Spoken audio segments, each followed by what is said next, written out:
All right, so we're diving into the world of language learning today. Are you ready for this? I am, and I know a lot of our listeners have probably been looking forward to this deep dive. Yeah, this one is going to be great for anyone who is maybe just starting out on their language learning journey. We're going to be tackling those common pitfalls, those ones that can really trip you up when you're new to a language. Yeah, for sure. We're going to be taking a deep dive into this guide, common mistakes in language learning and how to avoid them. Hopefully, we can give all of our listeners the tools to be navigating those verb conjugations and ordering a coffee like a local in no time. I think this guide is really great. It does a good job at outlining those common mistakes and then actually gives some solid solutions for each one. Okay, let's get into it. The first mistake, and I'll be the first to admit I've struggled with this one, grammar paralysis. It is so easy to get bogged down with all the rules, especially right when you're just starting to dip your toes into a new language. You're telling me, it's like, oh, I want to say something, but is that the right tense? Is that the right conjugation? And oh, now I've completely forgotten what I even wanted to say in the first place. Exactly. It can be so frustrating and really take all the fun out of it. Which is exactly what the guide talks about. It stresses that the most important thing should be communication. Instead of striving for that perfect grammar right out of the gate, it encourages new language learners to just go for it, just express themselves, even if it's messy and you make a few mistakes along the way. That makes so much more sense. I know I always get stuck trying to make sure every article and adjective is perfectly placed, and I just end up tongue-tied. Exactly. Just let it flow. Easier said than done right. Well, the guide even makes this comparison to how we learn our first language. We don't start out speaking in grammatically perfect sentences, do we? Yeah, not at all. We kind of we mimic, we experiment, and over time, through constantly interacting with our parents or, whoever,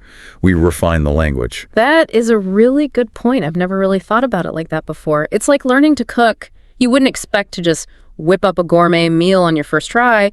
You start with the basics, experiment with flavors, and then gradually over time you build up your skills. Totally. You get it. And that actually brings us to another really important point that the guide makes, and that is the importance of finding your own rhythm or learning style. What works for one person might not work for another, and that is completely okay. I could see that. Some people might really thrive in a structured classroom setting, while someone else might do better with a more immersive experience, like traveling or doing a language exchange online. Exactly. The key is to figure out what your learning style is, and then seek out the resources and methods that work for you. Like, if you're someone who really enjoys listening to podcasts, try incorporating language learning podcasts into your daily routine. Or if you're more of a visual learner, maybe flashcards or one of those language learning apps that uses images would be more effective. So it's about creating that learning environment that is both effective but also engaging. Yeah, you have to be engaged or you'll get bored and give up. And speaking of engagement, another mistake the guide points out is learners neglecting listening and speaking practice. Oh, yeah. It's like if you were trying to learn how to dance just by reading a book about it, you would never get anywhere. You have to actually get out there and move your body, feel the rhythm. This guide really stresses how important it is to be actively listening and speaking right from the get-go. So for anyone listening who is just starting out, how can they incorporate more of that active practice? I know I've definitely been guilty of being too afraid to speak a new language, especially when you're just starting out and you don't know very much. Oh, absolutely. It can be incredibly intimidating to even try and string a sentence together and worry about people judging you. But the guide gives a few suggestions, like even if you aren't ready to start speaking yet, try to find as many opportunities as you can to immerse yourself in the spoken language, even passively. Like listening to music, podcasts, audiobooks, or watching a movie or TV show in your target language. And then once you're ready to start speaking, there are techniques like shadowing that can be really helpful. I've heard of shadowing, but I've never actually tried it myself. Can you explain what that is? Sure. So basically, shadowing involves finding a short audio clip in your target language, and then you basically try to repeat it at the same time as the speaker, and you try to match their pace and their intonation as closely as you can. So it's almost like you're their shadow, echoing their every word. Precisely. And it might feel a bit weird at first, but it's actually really effective for improving your pronunciation, your rhythm, and it even helps train your brain to form sentences more naturally. Now that you mention it, I can see how that would be helpful. It's like you're training your mouth to move in all those new ways and getting accustomed to the natural flow of the language. Yeah, exactly. Okay, so we've talked about grammar paralysis and neglecting speaking and listening. But what about something I think everyone learning a new language experiences, dreaming of fluency overnight? Ah, yes, the fluency trap. Yes. This is a big one that the guide actually cautions against. It really emphasizes how important it is to set realistic expectations for yourself right from the beginning. Living a new language is a marathon. It is not a sprint. You have to go into it with patience and persistence if you really want to be successful. I love that analogy. And I think that it's so important for people to hear. It's about enjoying the process, celebrating the small victories along the way. Exactly. You learned a few new phrases today. Great, that's still progress. Maybe you managed to have a short conversation with a language partner. Amazing. Give yourself credit for those small milestones. It's like when you're hiking up a mountain, you wouldn't beat yourself up for taking a break. You celebrate the fact that you're one step closer to the top. I love that. And you know what else I think is so interesting is that this guide, it doesn't just focus on those more concrete aspects of language learning, like, grammar or vocabulary building. It actually spends a lot of time diving into the psychological side of things, like overcoming that fear of making mistakes. That's so important. Is like this guide recognizes that learning a language isn't just about memorizing a bunch of rules. It's also about cultivating this whole new mindset, this willingness to put yourself out there, make those mistakes, and step outside of your comfort zone, which, let's face it, can be really intimidating. It is. It's almost like you're rewiring your brain to think in a whole new way. And that actually leads perfectly into the next mistake the guide talks about, and that is relying too heavily on translations. Oh, the translation crush, yeah. I can see how that would be really tempting, especially starting out, but I know the guide actually suggests it can actually slow you down in the long run. Yeah. What's the thinking behind that? Well, think about it this way. When you're constantly translating everything back and forth in your head, you're never really fully immersing yourself in the target language. It's kind of like, how can I explain this? Okay, it's like you're trying to appreciate a really amazing meal just by reading the recipe instead of actually, tasting all those different flavor. Or like when you look at a picture of a forest, you can get a sense of what it might be like to be there, but you're missing out on all those subtle scents and sounds and textures that really make the experience come alive. Exactly. And this actually ties directly into that next point the guide emphasizes, and that's the power of immersion.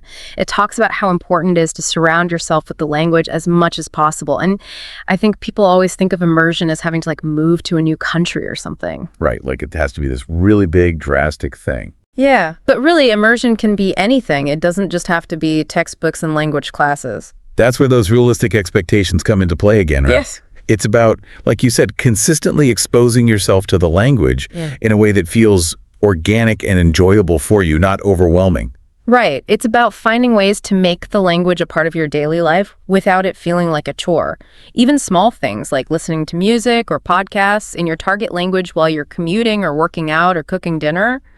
Maybe watch a movie or TV show with subtitles. Try cooking a simple recipe from a foreign cookbook. Or even just get creative with it. Find ways to incorporate the language into your hobbies and interests that you already have.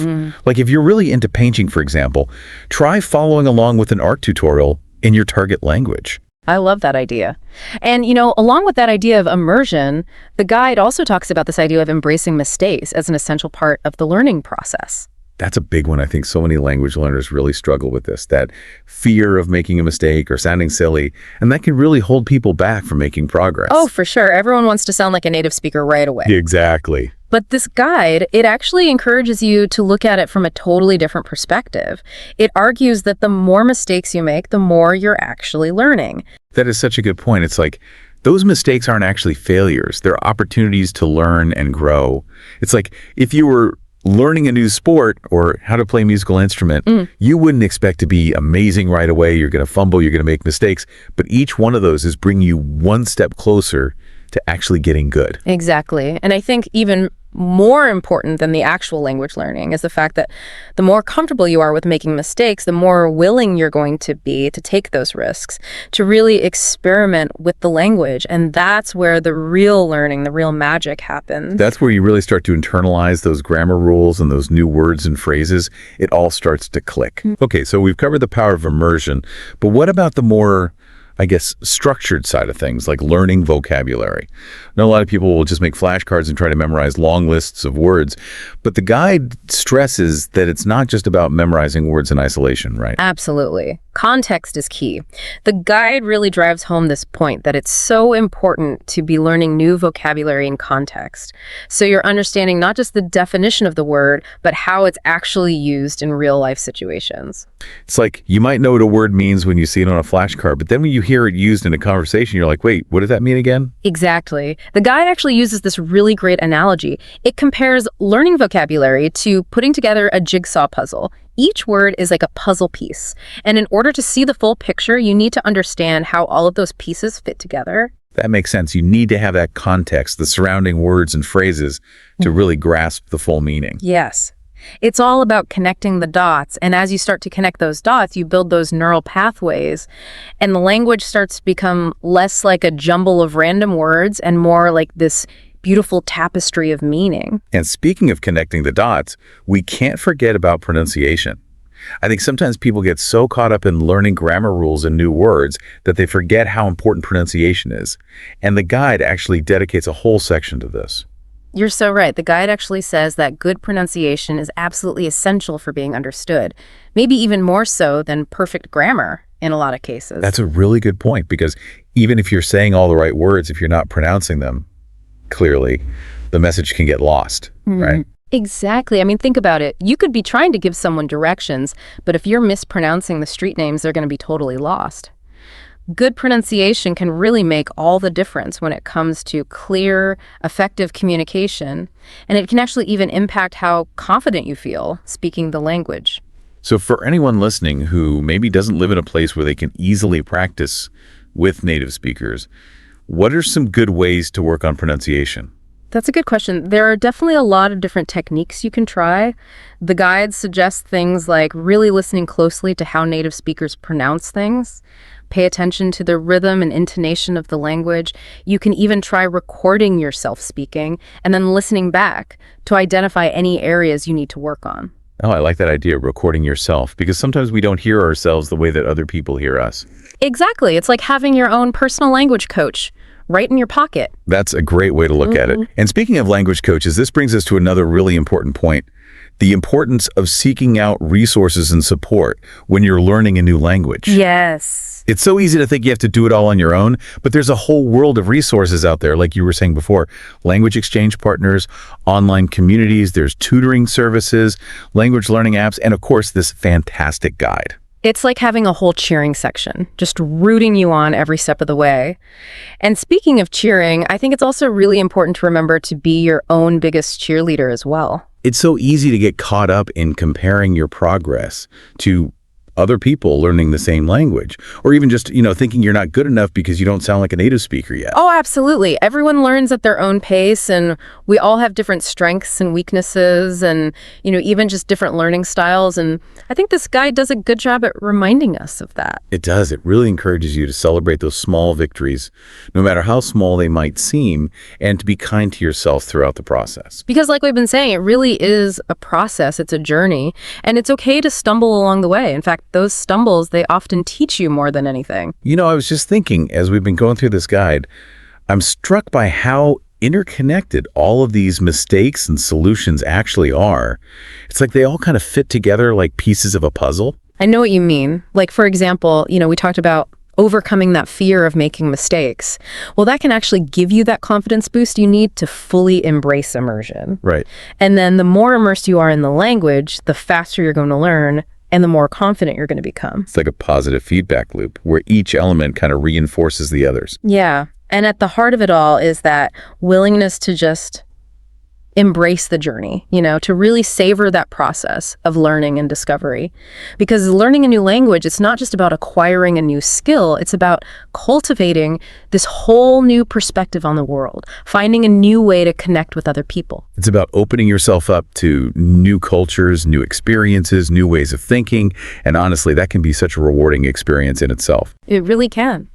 So as we kind of start to wrap up our deep dive into this awesome guide here, what are some of the key takeaways that you're hoping listeners will walk away with today? Well, first and foremost, I really hope that anyone listening who's maybe been on the fence about learning a new language, that this has given them that little extra push to just go for it. Because it is possible, and it's not about having some innate talent or ability either.